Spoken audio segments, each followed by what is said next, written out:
वैष्णवी हगवणेच्या मृत्यूनंतरही सासरा राजेंद्र हगवणेचा निर्लज्जपणा दिसून आलाय आणि निर्लज्जपणाचा कळस देखील बघायला मिळालाय त्याच्या एका कृतीतून। फरार असताना 7 दिवस पिता पुत्रांनी अलिशान गाड्यांनी प्रवास केला। फार्म हाऊसवर दोघांनी मुक्कामही केला। इतकंच नाही तर मटणावर सुद्धा ताव मारलाय। मावळच्या या फार्म हाऊसवर आधी मुक्काम केला, त्यानंतर साताऱ्यातल्या शेतात देखील एका थांबले, त्यानंतर एका हॉटेलमध्ये मटणावर सुद्धा ताव मारलाय।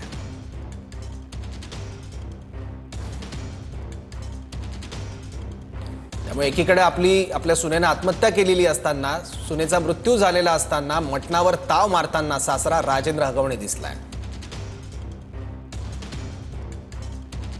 मी ज्यांचं आता नाव घेतलं बंडोपंत जे आहे बेगडे, ते राजेंद्र हगवणे आणि तुम्ही, तुमच्या तिघांचा काय संबंध होतो की तुमचं फार्म हाऊस जे आहे ते त्यांना देण्याची वेळ तुमच्यावर आली? हो, देण्याची वेळ ना आलेली। ते बंडोपंत बेगडे माझे मित्रच आहेत आणि ते नेहमी माझ्या फार्म हाऊसवर जात असतात।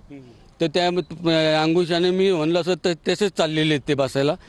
तर म्हणलं होतं त्या हिशोबाने मी त्यांना म्हणलं होतं जा बसायला तिथं।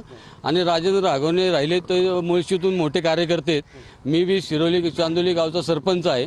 मी त्या कार्यक्रमातून आमची अधूनमधून कुठेतरी भेट होत असते, त्यामुळे मी राजेंद्र हगवणेला ओळखतो। तुम्हाला काय पोलिसांचा फोन आला का किंवा तुमच्याकडे काय विचारणा झाली का पोलिसांकडून? नाही, पोलीस आले होते आमच्या घरी, आमची चौकशी केली आणि हे जे तुम्हाला आता मी सांगितलंय ही सेम परिस्थिती पोलिसांना मी दर्शवलेली आणि त्यांना सांगितलेले।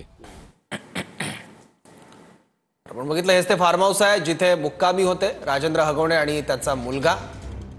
याच फार्म हाऊसवर ते मुक्कामी होते आणि या मालकाची देखील पोलिसांनी आता चौकशी केलेली आहे। तर आम्ही दोघं राजेंद्र हगवणे आणि मी मित्र आहोत असं या फार्म हाऊसच्या मालकाने आता सांगितलेलं आहे।